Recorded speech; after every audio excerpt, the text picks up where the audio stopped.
সাবধান। ব্রেড, বিশ্রাম। কখন এসছেন আপনি? ঠিক আছে ঠিক আছে বলে দেন। আজকে ৭৯তম স্বাধীনতা দিবস উপলক্ষে আমাদের পতাকা উত্তোলন পর্ব শুরু করছি। 10টাই বাজে। আমরা এখন পতাকা উত্তোলন করব। সবাই সিনা তানকে খাড়া রায়েঙ্গে, একদম বুক স্ট্রেট দিয়ে পতাকা যখন উঠে যাবে তখন আমরা জনগণ মন গানটা গেয়ে আমাদের আজকের অনুষ্ঠান শুরু করব। কেমন?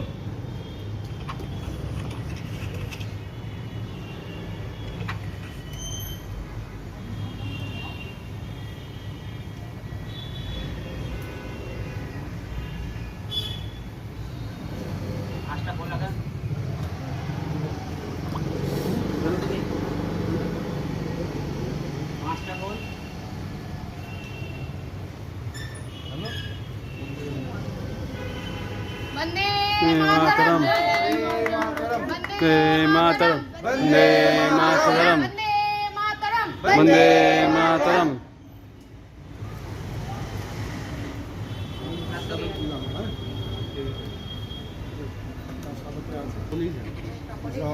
गण मन अधिनायक जय हे भारत भाग्य विधाता। पंजाब सिंधु विराट मराठा द्राविड़ उत्कल बंग विंध्य हिमाचल यमुनार गंगा उच्चल जलधि तरंग तव शुभ नामे जागे तव शुभ तव जय गाथा। जनगण मंगल नायक जय हे भारत भाग्य विधाता। जय हे जय हे जय हे जय जय जय जय हे। वंदे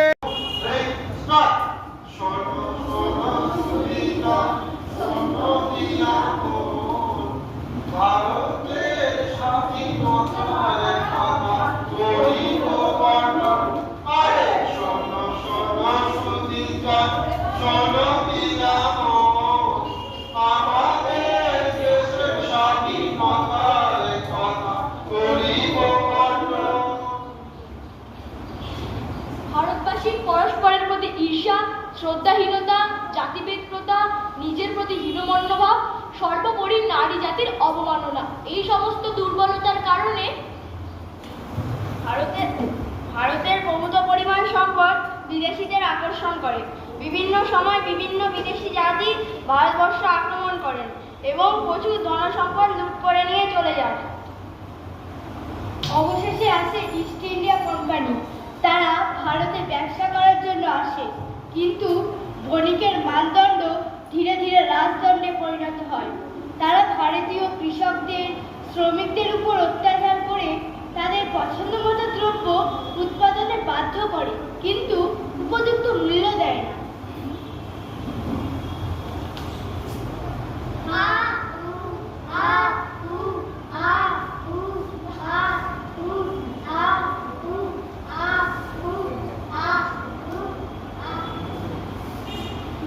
এই অত্যাচার যখন অসহ্য হয়ে যায় তখন আমাদের বাংলার সিধু কানু 1855 সালে বিদ্রোহ ঘোষণা করেন, যা সাঁওতাল বিদ্রোহ নামে পরিচিত।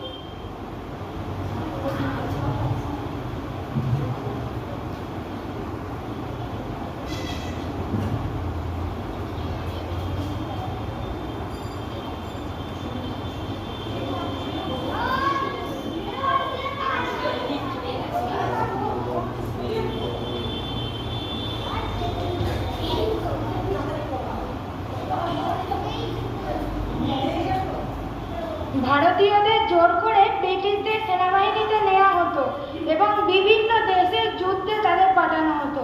তাদের যুদ্ধের একদম প্রথম সারিতে রাখা হতো, যাদের ক্ষয়ক্ষতির পরিমাণ ভারতীয়দের বেশি হয়, ব্রিটিশদের নয়। আর সেই সময় কালাপানি পার করা ভারতীয়দের কাছে জাত যাওয়ার সমান ছিল। সেনাবাহিনীতে যখন এনফিল্ড রাইফেল ব্যবহার শুরু হলো, সেই সময় উঠে গেল যে এই রাইফেলের টোটা বা গুলি গরু ও শুয়োরের চর্বি দিয়ে তৈরি, আর টোটা দাঁতে ছিঁড়ে বন্দুকে ভরতে হতো। হিন্দু ও মুসলিম সৈন্যদের জাত যাবার ক্ষোভ অগ্নি স্ফুলিঙ্গের আকার ধারণ করত। এই বাংলার ব্যারাকপুরে সেনা ছাউনিতে 1857 সালে মঙ্গল পাণ্ডের নেতৃত্বে সিপাহী বিদ্রোহ শুরু হলো। তা ক্রমে সারা ভারতবর্ষে ছড়িয়ে পড়ল। বিভিন্ন জায়গায় নানা সাহেব, তাতিয়া টোপি, ঝাঁসি রানী লক্ষ্মীবাই নেতৃত্ব দিয়েছিলেন, কিন্তু এরা সকলেই একে একে ইংরেজদের হাতে নিহত হয়।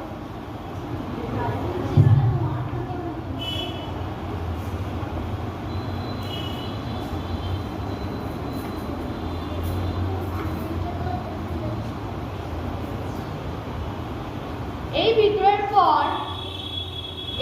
পর ইস্ট ইন্ডিয়া কোম্পানিকে সরিয়ে ব্রিটিশ পার্লামেন্ট ভারতের শাসনভার গ্রহণ করে।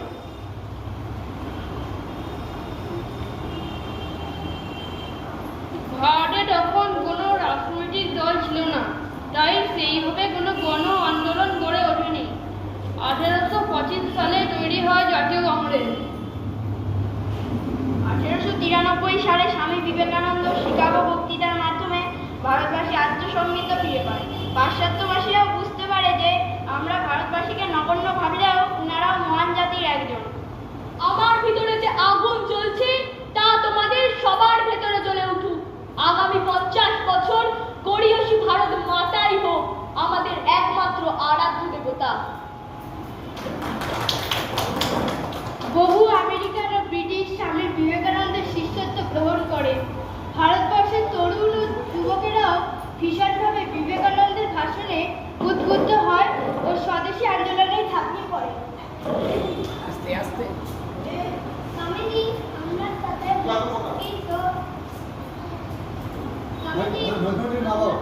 ব্রিটিশ ও আমেরিকানদের খুব ভালো সম্পর্ক। তাই আপনি যদি ভারতকে স্বাধীন করে দেওয়ার কথা বলেন, স্বাধীনতা তো আমি কয়েকদিনের মধ্যে এনে দিতে পারি, কিন্তু সেই স্বাধীনতা রক্ষা করার মতো মানুষ কোথায়? তাই আগে মানুষ তৈরি করার দিকে নজর দাও।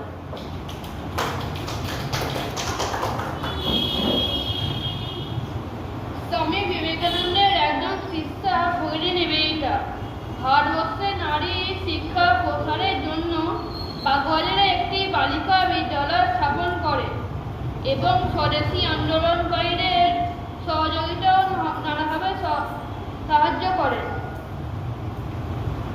ব্রিটিশরা বাংলাকে ভাগ করার চক্রান্ত করতে থাকে।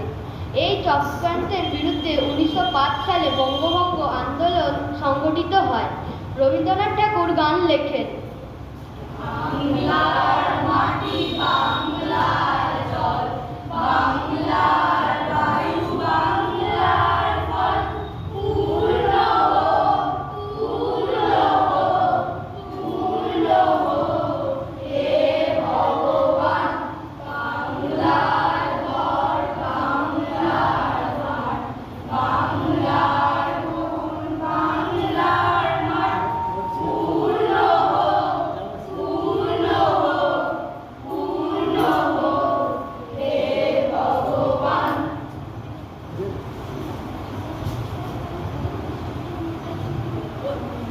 আমি বিবেকানন্দ নিবেদিতার দ্বারা উদ্বুদ্ধ হয়ে ঋষি অরবিন্দ বন্দে মাতরম পত্রিকা বার করেন।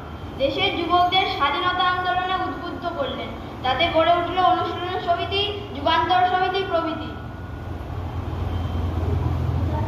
অত্যাচারী কিশোর সাহেবকে হত্যার জন্য কিশোর ক্ষুদিরাম ও প্রফুল্ল চাকি দায়িত্ব পায়।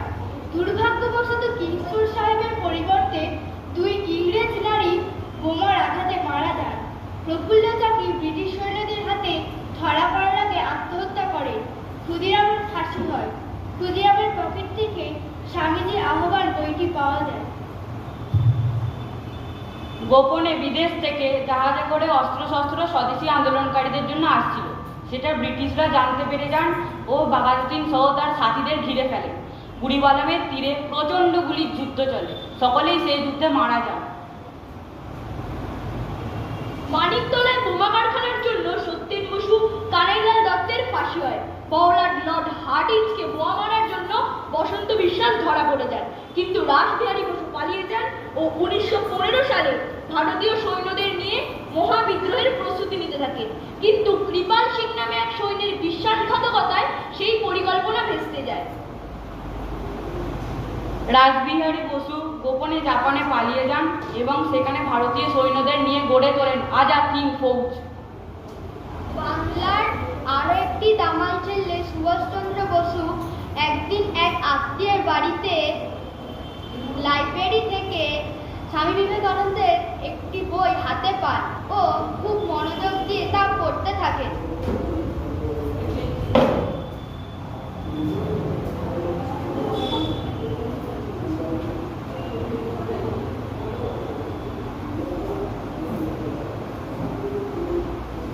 হে মহাপ্রাণ, ওঠো, জাগো, জগৎ দুঃখে পুড়ে খাক হয়ে যাচ্ছে। তোমার কি নিদ্রার সাজে? এসো, আমরা ডাকতে থাকি, যতক্ষণ না অন্তরের দেবতা বাইরের আহ্বানে সাড়া দেন।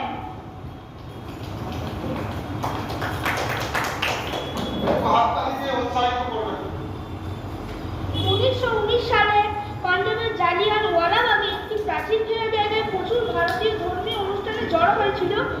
সেই জায়গার একটি মাত্র প্রবেশদ্বার ছিল। সেই দ্বার দিয়ে জেনারেল ডায়ার সেনা নিয়ে ঢুকে নির্বিচারে গুলি করে প্রায় 2000 ভারতীয় প্রাণ নিয়েছিল। এই জালিয়ানওয়ালাবাগের হত্যাকাণ্ডের বিরুদ্ধে রবীন্দ্রনাথ ঠাকুর ব্রিটিশদের দেওয়া শ্যারো নাইট উপাধি ত্যাগ করেন। এরই মধ্যে 1914 সালের প্রথম বিশ্বযুদ্ধ শুরু হয়। ব্রিটিশরা ভারতবাসীর কাছে আবেদন করে যে ভারতবাসী যদি ব্রিটিশদের হয়ে যুদ্ধে যায় তাহলে ব্রিটিশরা ভারতকে স্বাধীন করে দেবে। বহু ভারতীয় যুবক এই যুদ্ধে অংশগ্রহণ করেছিলেন। তার মধ্যে উল্লেখযোগ্য হল কাজী নজরুল ইসলাম। 1919 সালের প্রথম বিশ্বযুদ্ধ শেষ হওয়ার পর ব্রিটিশরা তাদের কথা রাখল না। কাজী নজরুল ইসলাম সেনাবাহিনী থেকে বেরিয়ে রাগে অগ্নিস্ফুলিঙ্গ হয়ে কলম ধরলেন। এক সে এক কবিতা লিখে ভারতীয় তরুণ ও যুবকদের স্বাধীনতা আন্দোলনে আহ্বান জানালেন। চল চল চল চল চল চল পূর্ণ গগনে বাজে বাদল নিম্নে উত্তরা ধর্মিকর অন্য কালে যৌন দল চল রে চল রে চল উষার দুয়ারে আনিয়া রাত আমরা আনিব রামভবান আমরা রুজাপতি বীররাজ বাজারে বৃন্দাচল নবনবীনের গানের গান সরিব করিব মহাশ্মশান আমরা জানিব নতুন গান বাহুতে নবীন বল চল রে নওজোয়ান শোন রে পাতিয়া খান চল রে নওজোয়ান শোন রে পাতিয়া খান মৃত্যু গর্ভ দুয়ারে দুয়ারে জীবনের আহ্বান ভাঙ রে ভাঙ আলোল চল রে চল রে চল চল চল চল চল চল চল চল চল চল ব্রিটিশরা কাজী নজরুল ইসলামকে বন্দি করে জেলে পড়লেন। জেলে বসে কবি লিখলেন, কারা রইল উপকপাট লেগে ফেল করলে লোকার রক্ত জমাট শীতল পূজার পাশান লেগি কারা রইল উপকপাট লেগে ফেল করলে লোকার রক্ত জমাট শীতল পূজার পাশান লেগি ওরে ও তরু নিশান কারা তোর বলয় নিশান ধ্বংস নিশান রূপ প্রাচীর প্রাচীর রেডি ওরে ও তরু নিশান কারা তোর বলয় নিশান ধ্বংস নিশান রূপ প্রাচীর প্রাচীর রেডি কারা রইল উপকপাট লেগে ফেল করলে লোকার রক্ত জমাট শীতল পূজার পাশান লেগি।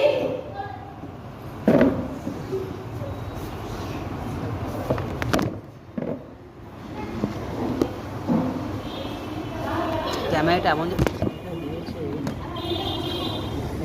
হাইট করতে কম হাইট করতে হবে।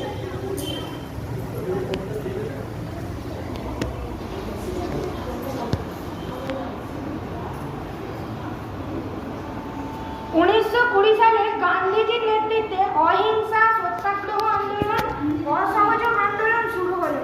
ইংরেজদের অফিস আদালত স্কুল কলেজ থেকে ভারতীয়রা বেরিয়ে এলেন।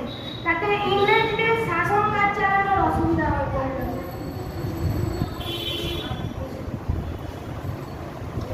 1921 সালের 16 জুলাই নেতাজি গান্ধীজির সাথে সাক্ষাৎ করেন। প্রথম দিকে নেতাজি গান্ধীজির অহিংসার পথ মেনে নিলেও পরে তিনি সশস্ত্র পথ বেছে নেন। অল ইন্ডিয়া ফরওয়ার্ড ব্লক নামে রাজনৈতিক দল গঠন করেন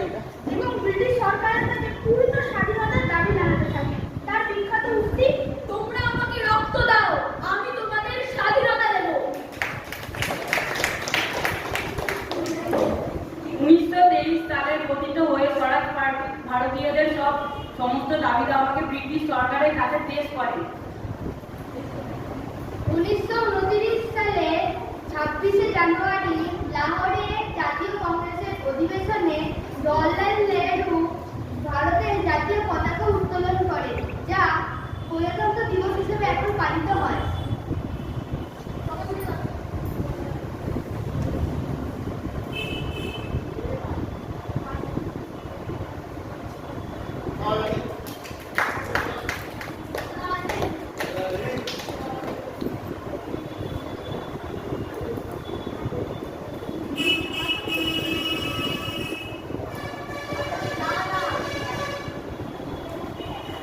গান্ধীজির নবনায়ক ভঙ্গ, যার গান্ধী অভিযান নামে পরিচিত। 1930 সালে মাস্টারদা সূর্য সেনের নেতৃত্বে চট্টগ্রাম অস্ত্রাগার লুণ্ঠন। 1930 সালে বিনয়বাদল দীনেশের রাইটার্স বিল্ডিং অভিযান। মেয়েরাও সেই সময় স্বাধীনতা আন্দোলনে নেতৃত্ব দিয়েছে, যেমন প্রীতিলতা ওয়াদ্দেদার, শান্তি চৌধুরী, সুনীতি ঘোষ, বীরা দাস প্রভৃতি। 1930 সালের মাঝামাঝি নজরবন্দি করে রাখা নেতাজি লুকিয়ে ইউরোপে চলে যায়। সেখানে জার্মানির নেতা হিটলারের সাথে দেখা করে ভারতের স্বাধীনতার জন্য সাহায্য চায়। সাবরিয়ার মতো এই সময় আধুনিক ফৌজের দায়িত্ব নেতাজি সুভাষচন্দ্র বসুকে অর্পণ করেন। ব্রিটিশদের উস্কানিতে ভারত ভারতের চক্রান্ত শুরু হয়। উর্দু কবি মুহাম্মদ ইকবাল মুসলমানদের জন্য আলাদা রাষ্ট্র দাবি করলেন। 1934 সালে মোহাম্মদ জিন্নাহ আলাদা রাষ্ট্র পাকিস্তান দাবি করলেন। 1939 সালে দ্বিতীয় বিশ্বযুদ্ধ শুরু হয়। যুদ্ধের কারণে ব্রিটেনের অর্থনৈতিক অবস্থা অনেকটা ভেঙে পড়ে। 1942 সালে গান্ধীর নেতৃত্বে ভারত ছাড়ো আন্দোলন শুরু হয়। এই ভারত ছাড়ো আন্দোলনে আমাদের এই বাংলার মেদিনীপুরের তমলুকে একটি মিছিলে 72 বছরের মাতৃদিন হাজরা নেতৃত্ব দিতে গিয়ে ইংরেজ সৈন্যদের গুলিতে প্রাণ দেয়। This is the weakness of the human life. 1945 সালে দ্বিতীয় বিশ্বযুদ্ধ শেষের পর ব্রিটিশরা বুঝতে